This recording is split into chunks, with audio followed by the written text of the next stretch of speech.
महीने के अंतराल में बहुत कुछ बदलाव आया है, बहुत कुछ जनता का मानस बदला है। उसका रिफ्लेक्शन जो है 4 तारीख को जब मतपेटियां खुलेंगी तो उसमें दिखाएंगे। हरीश जी, लेकिन एक संशय है, बात को कह रहा हूं, परिवर्तन की बयार बह चुकी है, ये आपने कहा हरीश जी। इंडिया बहुमत लाएगा। ठीक है, इंडिया बहुमत ला रहा है, इंडिया गठबंधन से प्रधानमंत्री बनेगा, लेकिन प्रधानमंत्री के नाम पर कोई कुछ बोल नहीं रहा। कांग्रेस भी राहुल गांधी का नाम ले नहीं रही है, तो ये कंफ्यूजन कहां पर है? क्यों नहीं फिर मुखर्ता के साथ प्रधानमंत्री का नाम भी ले दिया जाता कि ये फेस होगा प्रधानमंत्री का? कोई कंफ्यूजन नहीं है। डे 1 से जब से हम लोग एकजुट हुए थे, हमारी मान्यता यह है कि पहले हम बहुमत प्राप्त करेंगे, उसके बाद बैठेंगे और हम जो है हमारे इंडिया गठबंधन का नेता कौन होगा वो चयन कर लेंगे। हरीश रावत जी, मेरा सवाल आपसे ये है कि पहले चरण और दूसरे चरण में संविधान बदल देंगे, ये जो नैरेटिव आपने खड़ा करने की कोशिश की, वो पहले चरण और दूसरे चरण में उतना इम्पैक्टफुल या ये कहिए कि उतना जमीन पर नहीं पहुंचा, लेकिन उसके बाद संविधान बदल देंगे, लोकतंत्र को बचाना है, ये एक नैरेटिव जरूर जनता तक पहुंचाने की कांग्रेस ने कोशिश की है। क्या आपको लग रहा है कि ये आपका चल नहीं पाया? अभी जो मेट्राइज का नंबर आ रहा है उसके आधार पर मैं कह रही हूँ, हो सकता है 4 जून को आप जो दावा कर रहे हैं वही नतीजा मैं उसमें। बिल्कुल आपने ठीक कहा जी, पहले आपने ठीक कहा, पहले और दूसरे चरण में ये अंडर करंट थी, बड़ा हल्का हल्का आभास मतदाता किस तरफ सोच रहा है, किस तरफ जा रहा है, संविधान बचाने के लिए किस तरीके से बाहर निकल रहा है, वो बहुत खुलेपन से नहीं आ रहा था, चुपके चुपके बदलाव के साथ आ रहा था, खड़ा हो रहा था और वो खड़ा भी हुआ। 14 तारीख को अम्बेडकर जयंती के मौके पर उसका आभास होने लग गया था, लेकिन मैं ये मानता हूँ। ठीक है हरीश रावत जी, बहुत बहुत धन्यवाद आपका। और देखिए, दिल्ली का डेटा अब सामने आ गया है, मेटेराइज का जो एग्जिट पोल है उसमें नंबर फाइनल आ चुका है, लेकिन देश की राजधानी दिल्ली में 5 से 7 सीटें मेटेराइज जो है वो एनडीए गठबंधन को दे रहा है। यानी यहाँ पर देखिए 7 की 7 सीटें 2019 में गई थी, अब यहाँ पर अगर इंडिया गठबंधन को 2 सीटों का भी गेन हो रहा है तो ये एक अच्छा गेन है। आरती टिक्कू, जल्दी से प्रतिक्रिया। देखिए, ये बिल्कुल दिखाता है कि अरविंद केजरीवाल एक फैक्टर है दिल्ली इलेक्शंस में, और उनको ईडी की जो रेड्स बढ़ी और जब जेल, ठीक है, अरविंद केजरीवाल एक बड़ा फैक्टर। आरती, मुझे थोड़ा सा जल्दी करना पड़ेगा। सुधांशु जी, 2 सीटों का नुकसान दिल्ली में आपको हो रहा है, ये सर्वे कह रहा है। देखिए, उन्होंने 0 से 2 कहा है, हमें 5 से 7 दिखाया है। हमें पूर्ण विश्वास है कि 7 की 7 सीटें हम जीतने वाले हैं। और एक बात, महत्वपूर्ण बात समझिए, अगर आम आदमी पार्टी और कांग्रेस मिलके भी बमुश्किल 1-8 सीट जीतने की स्थिति में दिख रहे हैं, तो इससे समझ जाना चाहिए कि दिल्ली की जनता का अभिमत अब किधर जाने वाला है। मतलब सुधांशु त्रिवेदी के लिए अरविंद केजरीवाल कोई मुद्दा नहीं। अनुराग, मुझे लगता है अगले मेहमान का बिल्कुल धीरेन्द्र कुमार एलजेपी से हमारे साथ हैं। धीरेन्द्र जी, अब सवाल ये है कि एग्जिट पोल के आंकड़े भी सामने आने लगे हैं, और एग्जिट पोल के अगर आंकड़े की बात करें तो कोई नहीं है टक्कर में, जिस तरीके से आप लोग कहते हैं कि भाई 400 पार होगा, लेकिन कुल मिलाकर के आपका आंकड़ा क्या कहता है, आपकी राजनीति क्या कहती है, और खासकर बिहार को लेकर के आपका आकलन क्या है? लेकिन जल्दी अपना जवाब दीजिएगा धीरेन्द्र जी। हम लोगों ने जो आंकड़े बनाए थे वो हवा में तो बनाए नहीं थे, जैसे इंडिया गठबंधन के लोगों ने आज बैठ करके एक नंबर था वो नंबर बता दिया। हम लोगों तो पूरा एक्सरसाइज करके और ये नंबर को दिया था कि पहले से जितनी हमारी जीती हुई सीटें थी उसको हम लोगों ने आगे करके टारगेट लिया था, और करीब उसके करीब आप लोगों के एग्जिट पोल में बता रहा है। और निश्चित तौर पर जो 400 पार का नंबर था वो 400 पार नंबर करेंगे हम लोग, क्योंकि अभी तक हम लोग कहते आ रहे थे कि यशस्वी प्रधानमंत्री इस देश के, लेकिन यशस्वी के साथ तीसरे टर्म में प्रधानमंत्री जी तपस्वी प्रधानमंत्री। चलिए ठीक है, संदीप जी का मैं रुक करूंगा, आएंगे धीरेन्द्र जी आपके पास। अरविंद केजरीवाल, क्या आपको लगा कि एक बड़ा फैक्टर खासतौर पर सिंपैथी वोट गया जेल से छूटते ही, जो 2 सीटों पर इंडिया गठबंधन अपनी बढ़त दिखाई दे रहे हैं? मेरा मानना है पंजाब और दिल्ली में अरविंद केजरीवाल फैक्टर दिखाई देगा, और जो अरविंद केजरीवाल निकलते हुए 2 बातें जो उन्होंने बोली, एक कि अमित शाह जी भारत के अगले प्रधानमंत्री बनेंगे, और 2 योगी आदित्यनाथ जी। ठीक है, ब्रजेश पाठक जी उत्तर प्रदेश से हमारे साथ जुड़ गए। मैं क्षमा चाहती हूँ, मेरे को थोड़ा सा इस समय ब्रजेश जी, उत्तर प्रदेश में अभी हमारे साथ पवन खेड़ा जुड़े थे, उनका कहना है कि नुकसान हो सकता है, क्या कहेंगे आप? देखिए, उत्तर प्रदेश राज्य में माननीय प्रधानमंत्री नरेंद्र मोदी जी की गरीब कल्याण योजनाओं ने जन जन में पैठ बनाई है। लोगों का भरोसा लगातार भारतीय जनता पार्टी के प्रति बढ़ा है। आप देखेंगे कि 80 में 80 सीटें भारतीय जनता पार्टी गठबंधन चुनाव यहां जीतेगा। थम्पिंग मेजॉरिटी से जीतेगा, यहाँ कोई दिक्कत नहीं है। भाई कांग्रेस का कहना है ब्रजेश पाठक जी कि राजनाथ सिंह जी को फायदा हो सकता है, योगी आदित्यनाथ को फायदा हो सकता है, लेकिन लार्जर प्रोस्पेक्ट में नुकसान होगा। अगर बात करें गृह मंत्री को, बात करें प्रधानमंत्री की, तो कुल मिलाकर के बीजेपी को वहां पर बड़ा लॉस बताया उन्होंने।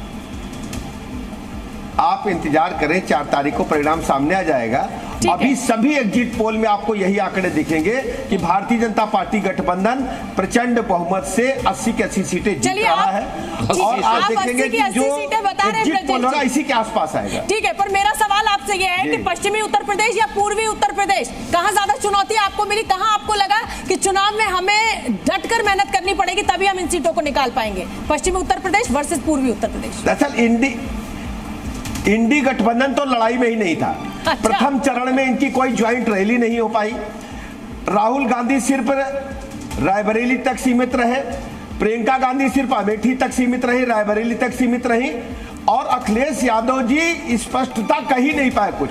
ठीक है, इनके जो कार्यकर्ता थे वो पूरी तरह से गुंडई पर, अराजकता पर आमादा थे। इनके मंच को तोड़ रहे थे, इनको मीटिंग नहीं करने दे रहे थे, इनकी बांस बल्लियां तोड़ रहे थे, और प्रदेश की जनता ने नंगानाथ समाजवादी पार्टी के कार्यकर्ताओं को गुंडई के रूप में प्रदेश की जनता ने इन चुनाव में भीड़ तो हमने बहुत जुटती देखी है। वो शायद आप कह रहे हैं तो भीड़ परिवर्तित नहीं हुई होगी, भीड़ परिवर्तित नहीं होगी, लेकिन देखिए एनडीए और इंडिया गठबंधन का जो आंकड़ा है वो ऊपर मेरे आपको दिखाई दे रहा होगा। 542 में से 129 सीटों का जो आंकड़ा है वो आ चुका है डिफरेंट एजेंसीज के द्वारा, जिसमें 56 से 65 सीटें एनडीए को जाती हुई दिखाई दे रही है, इंडिया गठबंधन को 59 से 66 सीटें जाती हुई दिखाई दे रही है, अदर्स के खाते में 4 से 7 सीटें जा रही हैं। ब्रजेश जी, उत्तर प्रदेश को लगातार कहा जा रहा है कि ये मुश्किल हो गई है बीजेपी के लिए लड़ाई, हालांकि आप मान नहीं रहे इस बात को। कोई दिक्कत नहीं है, आप देखिएगा ये सब फ्रस्ट्रेशन का शिकार है, और दिल्ली में इंडी गठबंधन के लिए गए हुए हैं, वहीं छुट्टियां मनाएंगे या देश के बाहर चले जाएंगे। उत्तर प्रदेश की जनता ने इंडी गठबंधन के नेताओं को बुरी तरह से नकार दिया है। ठीक है, बहुत बहुत धन्यवाद आपका ब्रजेश जी, आपने जी न्यूज से बात की। अनुराग, चलिए दक्षिण से आंकड़ा आ रहा है, दक्षिण का आंकड़ा भी दिखा देते हैं। 2 आंकड़े हमने दिखा दिए, और दक्षिण का आंकड़ा क्या कहता है एग्जिट पोल का, और वो कितना चौंकाने वाला हो सकता है, और 4 तारीख को नतीजों में जब वो तब्दील होगा तो क्या वो एग्जिट पोल से अलग होगा, ये हम प्रत्युष का रुख करेंगे आंकड़ों के लिए। प्रत्युष जी, अब देखिए जो आंकड़े हैं वो स्क्रीन पर सामने नजर आ रहे हैं, एक एक करके हम आपको दिखाते हैं राज्यवार क्या क्या वो आंकड़े हैं। एनडीए के खाते में 56 से 65, ये सर्वे है, ये अनुमान है। इंडिया अलायंस 59 से लेकर 66, अदर्स के खाते में 4 से 7 सीटें जा सकती हैं। अभी तक 542 में से 129 सीटों का ये सर्वे सामने आया है जो राज्यवार है, जिसमें हमने आपको दिखाया कि आंध्र प्रदेश में कितनी सीटें मिल सकती हैं, किसे हमने दिखाया तमिलनाडु में कितनी सीटें मिल सकती हैं। ओवरऑल जो वेटराइज का अभी तक आया है उसमें 400 से कम ही है अभी तक एनडीए। लेकिन ये जो स्क्रीन पर इस वक्त आप देख रहे हैं ये एग्जिट पोल अलग अलग। कर्नाटक का देखिए, कर्नाटक में एनडीए को 22 सीट मिल सकती है, कर्नाटक में कांग्रेस को 6 सीट, यहां पर जेडीएस इस बार बीजेपी के साथ है। एक्सिस माई इंडिया का ये एग्जिट पोल है जो कर्नाटक की तस्वीर रख रहा है। तमिलनाडु में देखिए एनडीए को 33 से 37 सीटें मिल सकती है तमिलनाडु में। एक्सिस माई इंडिया का ये एग्जिट पोल है। हम साउथ के स्टेट्स की बात कर रहे हैं। बिल्कुल ठीक है प्रत्युष, और ये कर्नाटक का आंकड़ा मेरे लिए थोड़ा सा चौंकाने वाला है। अक्कू जी, छोटी सी प्रतिक्रिया। मैं तमाम जो स्टूडियो गेस्ट हैं उनको अब मैं कर्नाटक के आंकड़े की बात कर रही हूँ। कर्नाटक का आंकड़ा मुझे लगता है लगभग आसपास का है जो 22-23 दिखा रहे हैं एनडीए का। तो मतलब 2019 रिपीट हो रहा है कर्नाटक में लगभग एक आध सीटें का देखा ना, 22-23 मतलब एक आध सीटों का फर्क, 2 सीटों का फर्क हो रहा है, 2-3 सीटों का। तो वो बहुत जो अभी आप देख रहे हैं रेवन्ना का मामला, क्योंकि तब तक जब आया था तब तक बहुत सारी चीजें हो चुकी थी, लेकिन इसमें मुझे लग रहा कहीं कुछ गड़बड़ है। एक तो ये कि इस फ्रेम में ये नहीं पता लगने पाता है कि किस राज्य की सीटें पूरी आ गई हैं, और खास तौर से अगर आप 70 दिखा रहे हैं जिसमें तमिलनाडु आ जाए तो फिर पता नहीं लगता है कि क्या होने जा रहा है। अभी कर्नाटक वाले में भी, एक्सिस वाले में एक संदीप तेलंगाना का जो आंकड़ा आया है वो आपने देखा। तेलंगाना के आंकड़े के मुताबिक एनडीए को 8 से 10 सीटें और इंडिया गठबंधन को 6 से 9 सीटें। तेलंगाना तेलंगाना में मेरा मानना है कि Congress will do much better than last time. हमें याद रखना चाहिए कि जगन को पिछली बार 22 सीट मिली थी, सॉरी मैं तो आंध्रा की बात कर रहा हूँ। तेलंगाना में कांग्रेस रेवंत रेड्डी के under will do much better than what तो मतलब आप कह रहे हैं कि आप ना कर्नाटक के आंकड़े से सहमत हैं ना तेलंगाना से? मेरा मानना है कि कर्नाटका में गेन होगा, तेलंगाना में गेन होगा और तमिलनाडु केरला में जो पिछली बार की स्टोरी थी वैसी ही रहेगी। तो जो गेन की बात कर रहे हैं वो कर्नाटका और तेलंगाना साउथ में गेन होगा। ठीक है, आरती टिक्कू, कर्नाटक और तेलंगाना। मुझे लगता है कि इतना भी गेन नहीं होगा कांग्रेस को कि जो एक तरफा वाली सिचुएशन होगी। इनफैक्ट मुझे लगता है कि ये नंबर्स तेलंगाना खासकर मुझे लगता है बीजेपी बेहतर करेगी और कर्नाटका में मुझे नहीं लगता है कि उनके साथ वो इतना लॉस करेंगे कि कांग्रेस को बहुत ज्यादा फेवर हो। ठीक है अजीत जी, कर्नाटक और तेलंगाना का जो साउथ इंडिया से जो तेलंगाना में बाइपोलर इलेक्शन हुआ है और वहाँ पे पूरी गुंजाइश है बीजेपी के को फायदा होने की, जबकि अगर कर्नाटका की बात करें तो अभी एक एजेंसी ने शायद दिखाया है ना 22 सीटें, एक एजेंसी ने दिखाया है शायद 22 सीटें। वहाँ पे थोड़ा बहुत नुकसान होगा, पहले 25 सीटें थी, 28 सीटें हैं वहाँ पर, तो वो उससे मैं सहमत हूँ कि उतना नुकसान होने की संभावनाएं हैं। ठीक है अजीत जी, आएंगे आपके पास। शहनवाज हुसैन साहब हमारे साथ जुड़ गए, बीजेपी के नेता। शहनवाज हुसैन, आपकी तो बल्ले बल्ले दिख रही है जो पोल आ रहे हैं, लेकिन विपक्ष मानने को तैयार नहीं है। वो कह रहा है कि साहब एग्जिट पोल में आप कुछ भी दिखा दीजिए, 4 जून को तस्वीर बदल जाएगी। नहीं, देखिए, शुरू से जब हमने पहले भी कहा था, हमने 2014 में कहा मिशन 272 प्लस, विपक्ष ने मजाक उड़ाया कि वाजपेयी जी तो 181-82 लाए थे, ये 272 कैसे लाएंगे। हम 283 आए। हमने 19 में कहा मिशन 300, हम आए 303, जनता ने दिया हमें। जब इस बार हमने कहा कि अब की बार 400 के पार, तो शुरू से जिस पार्टी को, जैसे बिहार में राजद है, उसको पिछले चुनाव में 0 सीट आई, लेकिन हंगामा कितना बड़पा किया। जो 0 सीट वाली पार्टी है वो कहती है हमें हरा देंगे, तो ये हंगामा बड़पा कर रहे हैं। और आज उन लोगों ने इंडिया अलायंस की बैठक करके ये कह दिया कि हम 295 लाएंगे जी। वो 300 नहीं कह पाए, वो 272 नहीं कह पाए, वो जानबूझ के एक ऐसा आंकड़ा पेश किया कि उनकी लड़ाई बीजेपी से नहीं है, एग्जिट पोल करने वालों से लड़ाई है। पहले कहा कि हम एग्जिट पोल में नहीं बैठेंगे, बाद में कहा हम एग्जिट पोल में बैठेंगे और उनको झुठलाएंगे।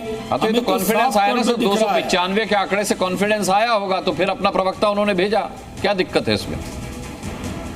नहीं, वो आंकड़ा तो आपस में पर्ची बांटी होगी ना, 2 घंटे में जो हमारे सोर्स है यही कह रहे हैं, आपस में हुआ, कोई कह रहा 272 कह दो, कोई कह रहा 300 कह दो, 350 कह दो, हम 400 से ज्यादा कह देते हैं। सर मैं उस गुप्तचर का नाम जानना चाहती हूं जो उनकी बैठक में आपका गुप्तचर था।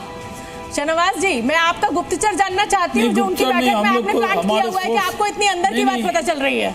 वो लोग खुद ही एक दूसरे को कहते हैं हम इतना बोल रहे थे, वो इतना बोल रहे थे, हमें सब पता होता है। हमें तो पता है कि वो लोग एक फर्जी आंकड़ा लेकर आए हैं और वो आपके एग्जिट पोल के खिलाफ लाए हैं। लेकिन मंच पर जो लोग खड़े थे वो फर्जी नहीं थे सर, उनको भी मालूम है कि वो चुनाव में जाने वाले और हम आने वाले थे, एक दूसरे का हाथ पकड़े। शहनवाज हुसैन साहब वो फर्जी लोग नहीं थे। आखिरी बार आपने उनकी एकजुटता पर भी सवाल उठाए थे। नहीं, वो जो खड़े थे उसमें बिछड़ेंगे सब बारी बारी। ममता जी नहीं खड़ी थी, आपने देखा।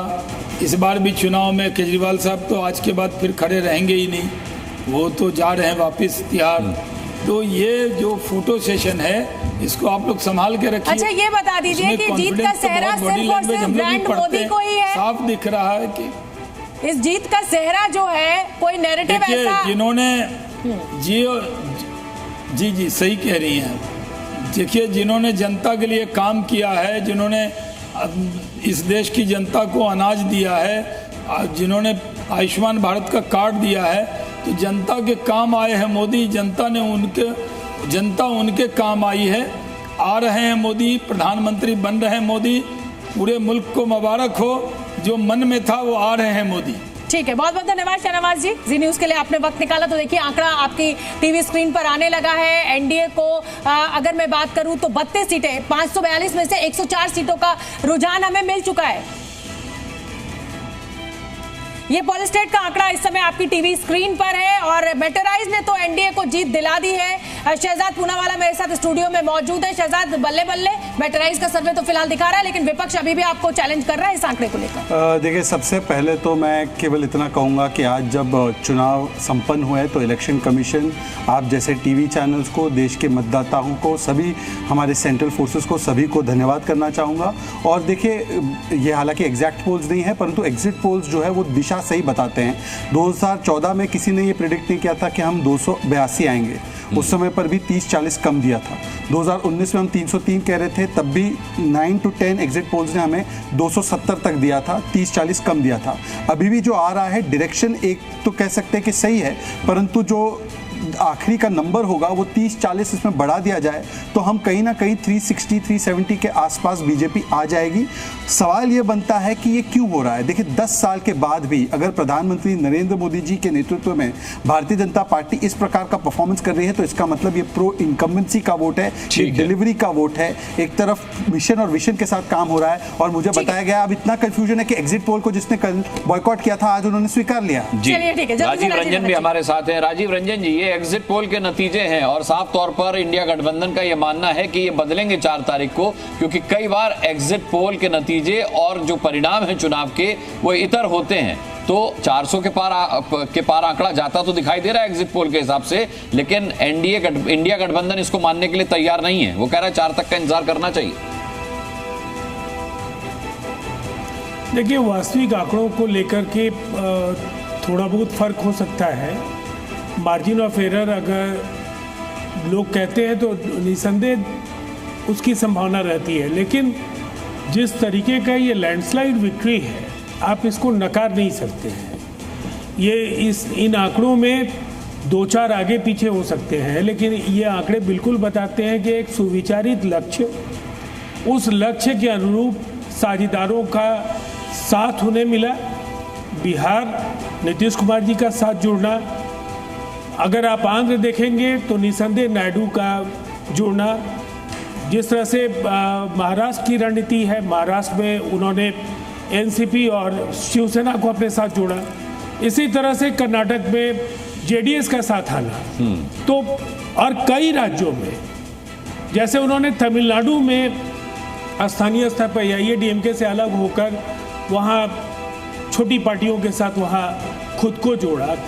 केरल जैसे राज्य में भी एक मजबूत उपस्थिति दिख सकती है। ठीक है राजीव जी, मुझे ऐसा लगता है कि पूरे देश में जो एक काम हो रहा था उसके नतीजे उसके अनुरूप ही मिल रहे हैं। ठीक है, मैं अकू जी आपके पास आऊंगी। मेटराइज जो है वो महाराष्ट्र में 32 से 36 सीटें दे रहा है इसको एनडीए गठबंधन को। क्या आप सहमत हैं? इसका मतलब शिवसेना, उद्धव गुट का जो सिंपैथी वेव की जो बात की जा रही थी वो नहीं चली। मुझे नहीं लगता है कि वो सिंपैथी वेव जो है काम कर पाई, और जो जमीनी भावनाएं थी वो निश्चित रूप से भाजपा और जो गणित थी, जमीनी के अलावा गणित जो थी वो इनको काम कर गई भारतीय जनता पार्टी के लिए। और जो पार्टी में खास तौर से शरद पवार की पार्टी में या उद्धव ठाकरे की पार्टी में जो फैला हुआ, बिखरा हुआ, उसकी वजह से जीत का हिस्सा, बड़ा हिस्सा जो है वो भारतीय जनता पार्टी के साथ में आया हुआ है। ठीक है, मैं प्रत्युष का रुख कर लेती हूँ। प्रत्युष जी, हम लगातार उत्तर प्रदेश में 69 से 74 सीटें मिलती हुई दिखाई दे रही है। जी हाँ, अगर ऐसा होता है तो पिछली बार से ज्यादा सीटें यहां पर बीजेपी जीत पाएगी, क्योंकि 2014 में 71 सीटें जीती थी, 19 में वो आंकड़ा घट के 62 हो गया था, एनडीए मिलाकर के 64 सीटें जीती थी। लेकिन अगर उत्तर प्रदेश का अगर आंकड़ा ये आ रहा है तो इसका मतलब बीजेपी और एनडीए के लिए विन विन सिचुएशन है, बल्ले बल्ले है। लेकिन अभी तक जितने भी आंकड़े सामने आए, जितनी एजेंसियों के एग्जिट पोल सामने आए, उसमें कहीं भी अभी तक 400 पार नहीं है एनडीए। बीजेपी 370 का अपना टारगेट बीजेपी ने फिक्स किया, उससे भी कम है। तो अब सवाल यहां पर सजाद पूनावाला एक छोटा सा मेरा ये है कि इसमें किसकी सीटें कम हो रही है, बीजेपी की या आपके सहयोगी दलों की? देखिए प्रत्युष जी, अगर 2014 में 282 को वेव माना जा रहा था और आज 10 साल के बाद जब भारतीय जनता पार्टी अकेले 316, 317, 320 आ रही है, तब वो वेव न माना जाए तो मुझे लगता है इस प्रकार का विश्लेषण, मुझे लगता है कितना लोग हजम करेंगे वो एक अलग विषय। परंतु एक सवाल आपसे शोभना जी, एक सवाल, क्या कांग्रेस पार्टी, मुझे बताया गया वो ज्वाइन करने वाली थी, अभी फिर से यू टर्न कर दिया है? नहीं, आए थे संजीव झा हमारे साथ आए थे, पवन खेड़ा जी भी हमारे साथ जुड़ चुके हैं। रागिनी जी का इंतजार है, अभी ठीक है, आप आ रहे होंगे, आप इंतजार कीजिए, अभी आ जाएंगे। रागिनी नायक हमारे साथ जुड़ेंगी अभी 7 बजे जुड़ने वाली है। आरती टिक्कू, महाराष्ट्र को लेकर जो सवाल मैंने अक्कू जी से पूछा, एक तरीके से ये कहा जा रहा था कि साहब एकनाथ शिंदे फैक्टर जो है वो नहीं चलेगा, उद्धव ठाकरे ही ओरिजिनल शिवसेना है, नाम और पार्टी सिंबल भले ही आप ले लीजिए, वोट उनके साथ जाएगा। लेकिन जो एग्जिट पोल के आंकड़े, और ये मैं अपने दर्शकों को बता दूं, ये नतीजे नहीं है, ये नतीजों से पहले नतीजों का रुझान है। क्या आप सहमत हैं आरती? ये रुझान से मैं बिल्कुल सहमत हूँ, क्योंकि महाराष्ट्र में कई लोग जो है वो नाराज थे कि उद्धव ठाकरे ने, जो ठाकरेस की जो एक ट्रेडिशन थी, एक पूरे परिवार की जो एक परंपरा थी, उसको तोड़ दिया और दुश्मनों के साथ उन्होंने हाथ जोड़ा। उससे कई लोग नाराज थे और मुझे लगता है कि एकनाथ शिंदे को जितना अंडर एस्टिमेट कर रहे हैं, जितना उसको डिस्क्रेडिट कर रहे हैं, मुझे लगता है कि उसका एक्चुअली उनको फायदा होगा और हुआ है जो रुझान दिखा रहे हैं। ठीक है, मुझे लगता है अनुराग संदीप जी का रुख करें। बिल्कुल संदीप जी, मैं आपसे ये जानना चाहूंगा कि ये जो आंकड़े अब बता रहे हैं, यहाँ पर हमने देखा, क्योंकि कांग्रेस का गेस्ट नहीं तो मैं आपसे जरूर ये पूछना चाहूंगा कि जब तक रागिनी जी नहीं जुड़ती, क्योंकि फिर मैं रागिनी जी से पूछूंगा ये सवाल कि एक कोऑर्डिनेशन की कमी नजर आई। मान के चलिए कि प्रियंका कहती रही कि ये जो 5 किलो राशन की योजना है ये लोगों को आत्मनिर्भर नहीं बल्कि निर्भर बनाती है। वहीं खड़गे जी कहते रहे कि अगर हम सत्ता में आए, इंडिया गठबंधन सत्ता में आए तो इसको 5 किलो से 10 किलो कर देंगे। कहीं ना कहीं आपको इसका नुकसान नजर आता है? देखिए, पहले तो मैं कांग्रेस पार्टी का प्रवक्ता हूँ। नहीं, मैंने आपसे एक संभावना पे जल्दी से प्रत्युष का रुख कर लेते हैं, उनके पास बड़ी खबर है। एक्सिस माय इंडिया का ये एग्जिट पोल सामने आया। बिहार में बीजेपी को 13 से 15 सीट, बीजेपी को 13 से 15, जेडीयू को 9 से 11 सीट, यानी कि पिछली बार से कम सीट आ रही है। एलजेपी को 5 सीट यहाँ पर मिल सकती है, आरजेडी को 6 से 7 सीट का अनुमान है। ये बिहार का एग्जिट पोल है। कांग्रेस 1 से 2 सीट पा सकती है, अदर्स के खाते में 0 से 2 सीटें जा सकती है। एक्सिस माय इंडिया का ये एग्जिट पोल है बिहार का। ठीक है, राजीव रंजन जी का रुख कर लेते हैं। प्रत्युष, राजीव रंजन जी, आंकड़ा आ गया है, बीजेपी को 13 से 15 सीटें, जेडीयू को 9 से 11 सीटें, बल्ले बल्ले आपकी तो इस आंकड़े में। अब देखिए, मैं एक बात जो कहना चाहूंगा, सर्वेस को पूरी तरह से नकारना मुनासिब नहीं होगा, इसलिए कि ये कहीं ना कहीं एक पूरी विश्वसनीयता धीरे धीरे उन्होंने हासिल की है। लेकिन मुझे ये विश्वास है कि ये आंकड़े बढ़ेंगे। आप बढ़ने की बात कर रहे हैं और यहाँ हमारे पैनलिस्ट को ये अविश्वसनीय लग रहा है। मतलब 40 में से 40 आप ही को मिलने वाली है क्या? अब कितना बढ़ेंगे? नहीं, मैंने ऐसा आपको नहीं कहा।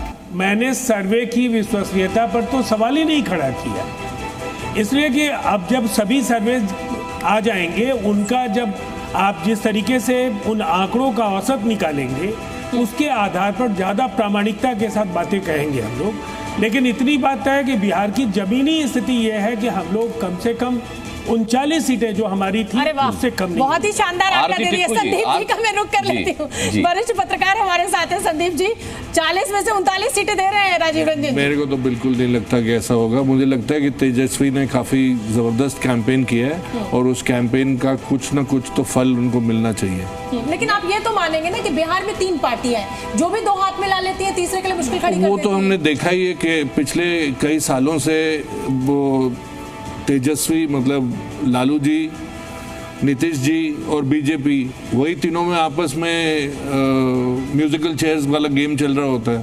तो इस बार का जो तेजस्वी का कैंपेन है और बिहार में मुझे लगता है 9 से 10 सीट मिलनी चाहिए। देखिए, मैं इसमें एक चीज जोड़ देना चाहता हूँ कि तेजस्वी का कैंपेन